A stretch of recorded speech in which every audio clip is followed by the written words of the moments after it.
Hello, welcome my dear student. My maths, my Pravur YouTube ચેનલમાં આપ સર્વ વિદ્યાર્થી મિત્રોનું હાર્દિક સ્વાગત છે. ધોરણ 9 વિષય ગણિત પ્રકરણ નંબર 6 રેખા અને ખૂણાઓ સાથે આપણે નવું ચેપ્ટર આજે શીખવાની શરૂઆત કરીએ. જો વિદ્યાર્થી મિત્રો આ ચેપ્ટર આપણે ભૂમિતિનો પાયો જેને કહેવાય કે બિંદુથી લઈને સમતલ સુધીનો અભ્યાસ કરીશું. ખૂબ જ સરસ છે ને મજા આવે એવું છે. તમને અલગ અલગ એનિમેશન આવશે. તો સૌથી પહેલાં આપણે બિંદુએથી શરૂઆત કરીએ. બિંદુ કોને કહેવાય? કે બિંદુને માત્ર ટપકા વડે દર્શાવાય છે. કે સામાન્ય એક તમે ટપકું કરો છો તો એને એક શું કહેવાય? બિંદુ. કે જેને સંકેતમાં આપણે દર્શાવવું હોય તો સામાન્ય ટપકા વડે અને કોઈ પણ કેપિટલ આલ્ફાબેટ વડે આપણે દર્શાવી શકીએ છીએ. ભૂમિતિની શરૂઆત જ ત્યાંથી થાય છે. હવે એવા ઘણા બધા બિંદુઓ ભેગા મળે છે અને એક શું રચે છે? રેખા. કે રેખા છે ને મિત્રો, એ બિંદુઓના સમૂહોનો ગણ છે. એટલે કે રેખા એ પહોળાઈ વગરની શું છે? લંબાઈ.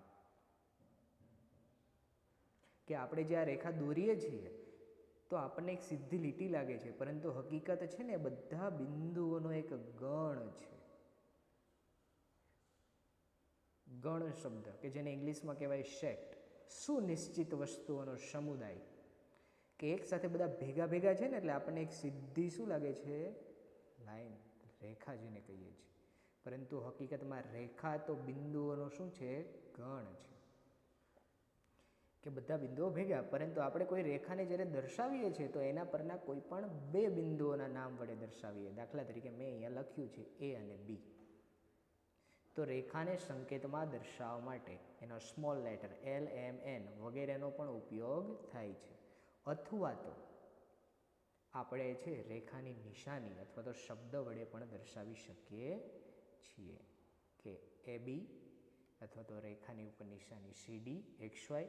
આપણે એનસીઆરટી ભણીએ છીએ, એમાં નિશાની નથી તો આપણે લખી પણ શકીએ છીએ રેખા એ બી. પરંતુ રેખાને જ્યારે દર્શાવવી હોય ત્યારે યાદ એટલું રાખવાનું, એના પરના બે બિંદુઓ વડે આપણે એને દર્શાવીએ છીએ. જ્યારે સ્મોલ લેટરની વાત આવે તો એને બાજુમાં નામ લખેલા હોય છે, એ એના પરના બિંદુઓ નથી હોતા. અહીંયા દાખલા તરીકે એલ લખ્યું હોય, એમ લખ્યું હોય કે એન લખ્યું હોય વગેરે કોઈ પણ.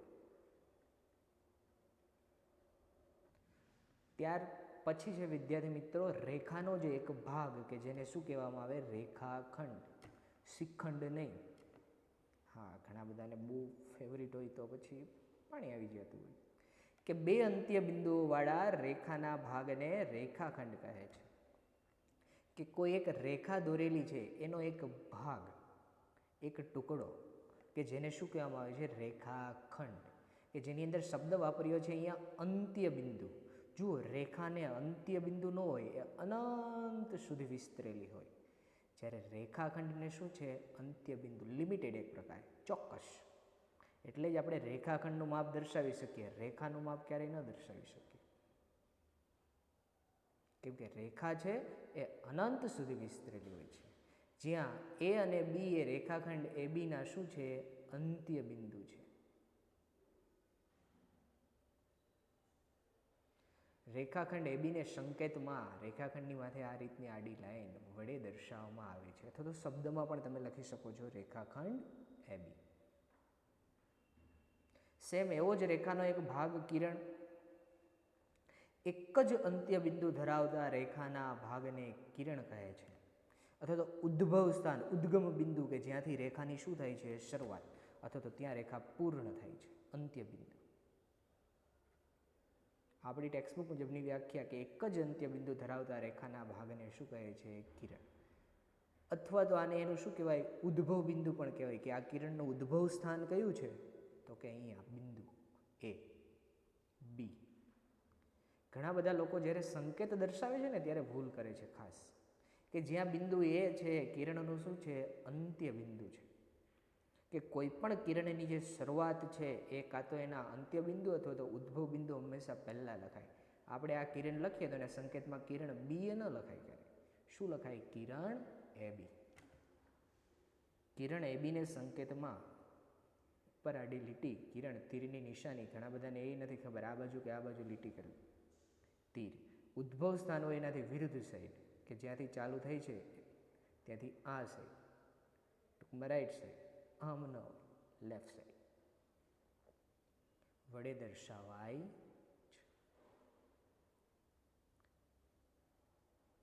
નોંધ કે ભૂમિતિની અંદર આવા આપણે કેટલા બધા પદો છે કે બિંદુ, રેખા, સમતલ અને અવકાશ એ અવ્યાખ્યાયિત પદો છે, કે આપણે એમની વ્યાખ્યા છે ચોક્કસ નથી કે ભાઈ આ જ રેખા છે.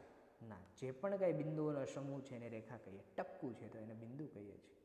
એનું અનુમાન કરી શકીએ છીએ અને સમજી શકીએ છીએ, પરંતુ એને ચોક્કસ આ જ છે એ ન કહી શકીએ. જેમ તમે વિદ્યાર્થી મિત્રો સાયન્સ ભણતા હશો, હવા દેખાતી નથી કે અનુભવાય છે. કોઈક ફૂંક મારે તો આપણને ખ્યાલ આવે કે ભાઈ આ મજા આવી હો.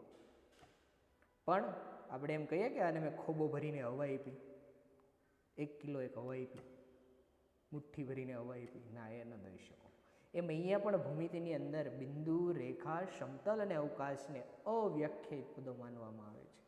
પરંતુ એમને રેખાને દર્શાવી તો આપણે દર્શાવી શકીએ છીએ, બિંદુને ટપકાવવું હોય તો ટપકાવી શકીએ છીએ, સમતલને દર્શાવવું તો દર્શાવી શકાય, પરંતુ એની ચોક્કસ વ્યાખ્યા જ છે એ કહી શકાય નહીં. એટલે ખાસ ધ્યાનમાં રાખજો. હવેનો ટોપિક છે સૌથી પહેલો કે બિંદુ, રેખા, રેખાખંડ અને કિરણ શીખ્યા પછી સમરેખ બિંદુઓ. કે સમરેખ બિંદુઓ કોને કહેવાય? જુઓ, જેવું નામ હશે ને એવા જ જનરલી કામ હશે. સમરેખ કે જો 3 કે તેથી વધારે બિંદુઓ એક જ રેખા પર આવેલા હોય તો તે બિંદુઓને સમરેખ બિંદુઓ કહે છે. કે 3 કે તેથી વધારે, જુઓ 2 બિંદુમાં સમરેખ કે અસમરેખનો કોઈ પ્રશ્ન ઉદ્ભવતો જ નથી. 2 ભેગા કરો તો એક રેખા જ બને. પરંતુ જ્યારે એનાથી વધુ બિંદુઓ હોય, એટલે કે 3 કે તેથી વધારે બિંદુઓ જો એક જ રેખા પર આવેલા હોય તો એને સમરેખ બિંદુઓ કહેવાય. દાખલા તરીકે અહીંયા બિંદુ એ, બી અને સી, આ ત્રણેયને સમાવતી જો મને એક જ રેખા મળે ને તો એમ હું કહી શકું કે બિંદુઓ એ, બી અને સી એ સમરેખ બિંદુઓ છે. એની બીજી વ્યાખ્યા એ પણ કહી શકો કે 3 બિંદુઓ અને 3 કે તેથી વધારે બિંદુઓને સમાવતી જો એક જ રેખા મળતી હોય તો તે બિંદુઓને પણ સમરેખ બિંદુઓ કહી શકો. સેમ એવો જ પોઈન્ટ આવે અસમરેખ બિંદુ. તો આમ તો સીધું જ છે, સમરેખ ના હોય કેવા હોય? અસમરેખ હોય. કે જો, પરંતુ આપણે વ્યવસ્થિત લખવાની આપણી ભાષામાં, જો 3 કે તેથી વધારે બિંદુઓ એક જ રેખા પર આવેલા ન હોય તો તે બિંદુઓને અસમરેખ બિંદુઓ કહે છે. અથવા તો 3 કે તેથી વધારે બિંદુઓને સમાવતી એક જ રેખા ન મળતી હોય તો પણ તેવા બિંદુઓને કેવા બિંદુઓ કહેવાય? અસમરેખ બિંદુઓ. દાખલા તરીકે અહીંયા બિંદુ છે બી અને સી. તો હવે હું આ ત્રણેયને જોડીશ ને તો મારે એક જ રેખામાં ત્રણેય નહીં સમાય, એકથી વધુ રેખાની જરૂર પડશે. જો એકથી વધુ રેખાની જરૂર પડે તો માનવાનું કે આ છે સમરેખ નથી, પરંતુ કેવા છે? અસમરેખ છે. રેડી વિદ્યાર્થી મિત્રો? સમરેખ અને અસમરેખ પડી ગઈ ખબર? તો હવે જે આપણે આગળનો ટોપિક જોઈએ, ખાસ મહત્વનો અને ખૂબ જ સરસ એનિમેશનથી ભરપૂર, કે ખૂણાઓના માપના આધારે પ્રકારો. એ સિવાય પહેલાં આપણે ખૂણો, શિરોબિંદુ અને બાજુ ભણી લઈએ. કે 3 શબ્દ સમજવાના છે: ખૂણો, શિરોબિંદુ અને બાજુ. કે જ્યારે સામાન્ય અંત્યબિંદુવાળા 2 કિરણોનો ઉદ્ભવ થાય ત્યારે ખૂણો બને છે. સામાન્ય શબ્દ ગણિતની ભાષામાં ખૂબ જ ઉપયોગી છે, કે તમે જે પણ કાંઈ વસ્તુઓની વાત કરો છો એ બંનેમાં કોમન હોય. જ્યારે 1 થી વધારે હોય ત્યારે 2ની વાત કરતા હોય તો 2માં સરખું છે, 3ની વાત કરતા હોય તો 3માં સરખું છે, 4ની વાત કરતા હોય તો 4માં સરખું છે. તો એને શું કહેવાય? સામાન્ય, જેને આપણે કોમન કહીએ ઇંગ્લિશમાં. તો અહીંયા ચોખવટ કરેલી છે, જુઓ, સામાન્ય અંત્યબિંદુવાળા 2 કિરણોનો ઉદ્ભવ થાય ને ત્યારે ખૂણો બને. દાખલા તરીકે આ એક કિરણ, શેમાં? બીજું કિરણ. 2 કિરણો, જુઓ, અંત્યબિંદુ કોમન છે, અહીંયા સામાન્ય છે, ત્યારે એક શું બન્યો? ખૂણો. કયો? તો કે એ, બી, સી.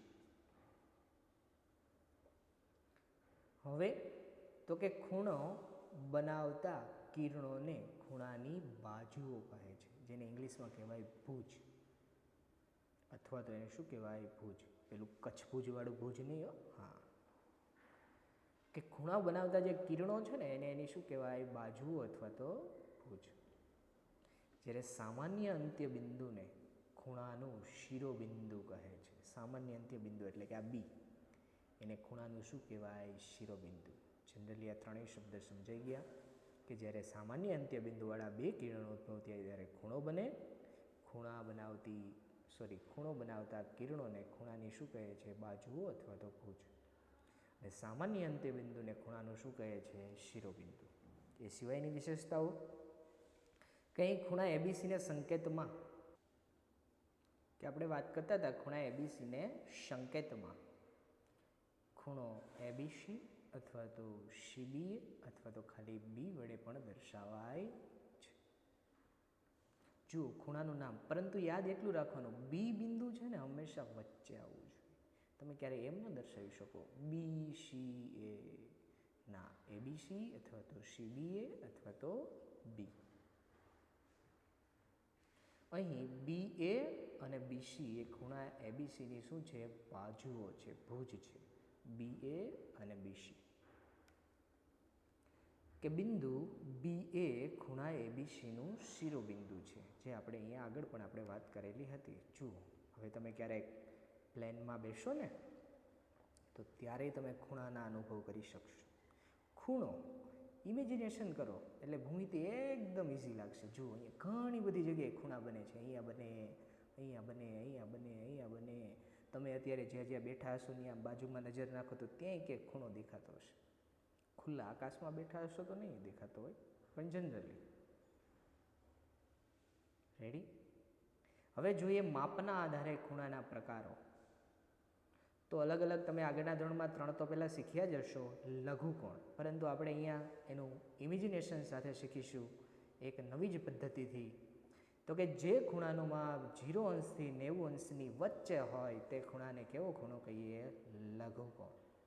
દાખલા તરીકે જુઓ અહીંયા હું બનાવું છું ખૂણો, તો જે આ ખૂણો એક્સ છે એને હું કેવો કહીશ લઘુકોણ, કે એનું માપ છે એ 0 થી 90ની વચ્ચે હશે. જુઓ અહીંયા સાવ હોય ને સામાન્ય તો 0 એક્ઝેક્ટ આમ સીધું બને ને ત્યારે 90 બનતે, પરંતુ અંદરની સાઈડ હોય તો એ 90થી હંમેશા કેવું હોય ઓછું હોય. એમના એક્ઝામ્પલો કે ઓ છે એનો સાંકેતિક સ્વરૂપ એટલે કે 0 less than x less than 90, 0થી મોટું 90થી નાનું. કે તમે આ રીતની કોઈ નિસરણી જોઈ હોય કે અટકેલી હોય તો ત્યાં જે અડકે છે એ જે ખૂણો બનાવે છે કેટલા અંશનો હોય 0 કે 90થી વચ્ચેનો, એટલે કે લઘુકોણ હોય. આ રીતનો રસ્તો જુઓ છો તમે કે તો રસ્તાની અંદર 2 પાર્ટ જાય છે આ રીતના, અને જો એ રીતનો ભાગ હોય કે બીજો ભાગ આ રીતનો એક પ્રકારનો અલગ અલગ 2 રસ્તાનો ફાટો પડતો હોય તો ત્યાં જે ખૂણો બને છે એ પણ કેટલાનો હોય 0થી 90ની વચ્ચેનો હોય. આ રીતનું હોય તો પછી આમ બહુ પડવું હોય તો એ વધી જશે. ત્યાર પછી છે કાટકોણ. તો કે જે ખૂણાનું માપ એક્ઝેક્ટ 90 અંશ હોય તે ખૂણાને શું કહેવામાં આવે છે કાટકોણ કહે છે. એક એકદમ સીધી બાજુ, એક એકદમ આડી. અહીંયા જે ખૂણો બને વાય એ કેટલા અંશનો હશે 90 અંશનો. Y is equal to 90, fix જ માપ. આગળનામાં શું હતી એક રેન્જ હતી 0થી 90ની વચ્ચે, જ્યારે અહીંયા એક્ઝેક્ટ કેટલા હશે 90 જ. એમના પણ ઘણા બધા એક્ઝામ્પલો જોઈએ. દાખલા તરીકે તમે આ રીતની કોઈ ફ્રેમ જોતા હોય, ચોરસ હોય, લંબચોરસ હોય કે પછી કોઈ પણ આકાર હોય, સામાન્ય રીતના ચોરસ કે લંબચોરસ, તો એની અંદર જે ખૂણા બને છે અલગ અલગ 4 કોર્નરો ચોરસ અથવા તો લંબચોરસમાં, તો એ કેટલાનો ખૂણો બનતો હશે વિદ્યાર્થી મિત્રો 90 અંશનો. એટલે કે હવે તમે ક્યાંય કંઈ જોશો બારી દરવાજા આ રીતની ફ્રેમ તો તમને એમ થશે હા અહીંયા 90નો ખૂણો બને છે હો. સેમ ત્યાર પછી ગુરુકોણ. તો કે જે ખૂણાનું માપ 90 અંશથી 180 અંશની વચ્ચે હોય તે ખૂણાને ગુરુકોણ કહેવાય છે. કે અહીંયા ખૂણો Z છે કેટલાનો દર્શાવતો હશે તો કે ઝેડ છે શું દર્શાવે છે? તો કે 90 અંશ દર્શાવે છે. એટલે કે 90થી વધુ અને 180થી ઓછું. જુઓ, લઘુકોણ જોયું હતું 0 થી 90, કાટકોણ જોયું એક્ઝેક્ટ 90, ગુરુકોણ 90 અને 180ની વચ્ચે. દાખલા તરીકે સરસ મજાની ઘડિયાળ કે જેમાં 3માં થોડી મિનિટની વાર છે, તો ત્યાં કેટલાનો ખૂણો બનતો હોય? 90. પણ બધી જગ્યાએ નહીં હો, આમ વિચારવાનું, એક કાંટો અહીંયા છે ને એક કાંટો અહીંયા, ત્યારે 90 બની શકે. સરસ મજાનું લેપટોપ ખોલ્યું હોય તમે, સીધું છે એની કરતાં બેક સાઈડે પાછળની સાઈડ થોડું ઘણું સ્ક્રીન હોય, તો ત્યારે છે કેટલાનો ખૂણો બનતો હોય? 90નો. આવું તમે ઘણી બધી જગ્યાએ ઇમેજિનેશન કરી શકો. સોરી, 90 નહીં, પરંતુ 90થી વધારે. એટલે કે ગુરુકોણ બનતો હોય. શું બનતો હોય? ગુરુકોણ. અહીંયા જુઓ કે આ જે એરો છે એ શું દર્શાવે છે? ગુરુકોણ, કે જેનું માપ 90થી કેવું હશે? વધારે. આ સુધી ભણતા હશો. હવે તમારે નવો ખૂણો આવશે, સરળ કોણ. જેવું નામ એવું જ સરસ એવું કામ, સરળ, સાદું ને સિમ્પલ. એમાં પણ ફિક્સ જ માપ. જે ખૂણાનું માપ 180 અંશ હોય તે ખૂણાને સરળ કોણ કહે છે. કે એક સીધી લાઈન રેખા, એના ઉપર કોઈ બિંદુ આગળ જે ખૂણો રચાય, આ આખું અર્ધવર્તુળ. જુઓ, આમાં તમે ખ્યાલ આવશો, આખું વર્તુળ છે 360 હોય, તો એનાથી અડધું તો કેટલા થાય? 180 થાય. એટલે કે એસ છે શું દર્શાવે છે? ફિક્સ માપ. એસ = 180, સરળ કોણ. સરસ મજાના તમે રેલવેના ટ્રેક જોયા હશે, પાટા, તો એના ઉપર જે ખૂણો રચાતો હોય અહીંયા, તો એ કેટલાનો થતો હોય? 180 હોય. આખું આમ અર્ધવર્તુળ થતું હોય. એ જ રીતના કોઈ આ રીતના અલગ અલગ રંગોનું મેઘધનુષ આમ આખું રચાતું હોય, તો એના મધ્ય બિંદુએ રચાતો ખૂણો કેટલાનો બનતો હોય? 180. સેમ આ રીતની લાકડાની ફ્રેમ હોય, તો એમાં વચ્ચે જુઓ, કોર્નર ઉપર તમને લોકોને હવે આગળ ખ્યાલ છે, ત્યાં 90 બનાવે. જ્યારે પણ એ વચ્ચે હું વાત કરું તો આમ ખૂણો વિચારતા હોય તો કેટલાનો થતો હોય? 180, એટલે કે સરળ કોણ. ત્યાર પછી આવશે વિપરીત કોણ. જેવું નામ એવું જ કામ, વિપરીત. જનરલી અત્યાર સુધી આપણે ખૂણા બે બાજુની વચ્ચેની સાઈડ જોયા હતા. હવે બહારની સાઈડ જોશું. એટલે કે જે ખૂણાનું માપ 180થી 360ની વચ્ચે હોય. આપણે એકદમ સીધી લીટી આવી ગયા ત્યારે કેટલા પહોંચ્યા હતા? 180 પહોંચ્યા હતા. જુઓ, આપણે સાવ નાનેથી ચાલુ કર્યું હતું, 0થી લઈને 90, એક્ઝેક્ટ 90, 90થી 180, 180 ને હવે પહોંચ્યા 180થી 360. તો જે ખૂણાનું માપ 180થી 360ની વચ્ચે હોય તે ખૂણાને વિપરીત કોણ કહે છે. જુઓ, વિપરીત એટલે બહારની સાઈડ. વિપરીત જેવું કામ છે. અત્યાર સુધી આપણે ખૂણાના એંગલ ક્યાં જોતા હતા? બે બાજુઓની વચ્ચે. હવે આ બે બાજુઓની બહારની સાઈડ. એટલે કે ટી છે એનું માપ કેટલું હશે? 180થી 360ની વચ્ચે. એટલે કે 180 < T < 360. આમના પણ ઘણા બધા સરસ મજાના ઇમેજિનેશન છે. મકાનની છત આ રીતની બે મળતી હોય, ખાસ કરીને પહેલાં આ રીતના ઘણા બધા મકાનો જોતા હોય, તો એમાં જે ઉપરની સાઈડ, જે બહારની સાઈડ ખૂણો બનતો હોય ને, એ વિપરીત હોય. સેમ ટી બેન્ડ જોતા હોય આ રીતનું તમે ઘણા બધા ચાલુ લેક્ચરે પણ બોલપેનને એટલી બધી બનાવી દેતા હોય વિપરીત કોણ. હવે તમે જ્યારે બોલપેન વાળશો એટલે તમારા મનમાં થશે કે હું વિપરીત કોણ બનાવું છું. સરસ મજાનો કોઈ સ્ટન્ટ માસ્ટર આટલો મોટો સ્ટન્ટ કર્યો હોય અને બિચારો વળી ગયો હોય, તો આ નીચેની સાઈડની વાત કરીએ તો શું થાય? વિપરીત કોણ. તો આ રીતના તમે વિપરીતના આધારો લઈ શકો, ઉદાહરણ લઈ શકો. અને છેલ્લો, માપના આધારે પૂર્ણ કોણ અથવા તો સંપૂર્ણ કોણ. તો કે 360 અંશના માપવાળા ખૂણાને શું કહે છે? પૂર્ણ કોણ. એક વર્તુળ, બિંદુ, ટપકું, ફરતું, આખું, કે એ બિંદુ આગળ જે ખૂણો રચાય, ચારેય આમ ભાગ સરખા ભેગા કરો તો એ શું બનાવે? પૂર્ણ કોણ બનાવે.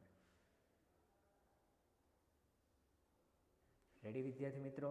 આપણે આજે 6 વસ્તુઓ જોઈ ખૂણાના માપના આધારના પ્રકારની અંદર: લઘુકોણ, કાટકોણ, ગુરુકોણ, સરળ કોણ, વિપરીત કોણ અને પૂર્ણ કોણ. ત્યાર પછી બિંદુ, રેખા, કિરણ, રેખાખંડ. ત્યાર પછી ખૂણા માટેના 3 શબ્દો: બિંદુ, શિરોબિંદુ, ખૂણો, શિરોબિંદુ અને બાજુ. Thank you for watching my dear student. આપણે એક નવા જ અંદાજમાં ચેપ્ટરની શરૂઆત કરેલી છે.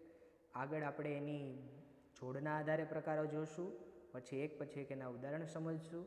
પરંતુ ખાસ વિદ્યાર્થી મિત્રો યાદ રાખજો, જે લોકો ફર્સ્ટ લેક્ચર એટેન્ડ કરે એ ત્યાર પછીના કન્ટિન્યુ લેક્ચર રેગ્યુલરલી એટેન્ડ કરજો. આપણે પણ રોજે રોજ એક લેક્ચર અપડેટ કરીશું અને ખૂબ જ સરસ મજાના ઇમેજિનેશન સાથે મળીશું આવતા લેક્ચરમાં.